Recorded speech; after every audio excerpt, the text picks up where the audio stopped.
You ask Tiger to solve. This deals with linear equations with one unknown.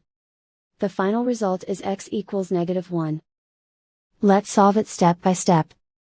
Simplify the expression. Group like terms.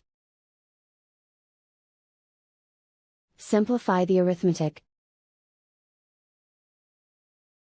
Group all constants on the right side of the equation. Add 4 to both sides. Simplify the arithmetic.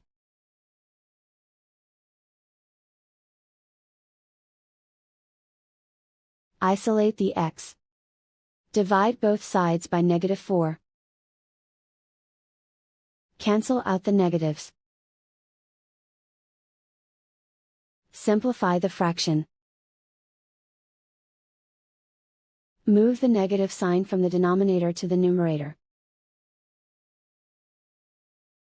Simplify the fraction. And so the final result is x equals -1.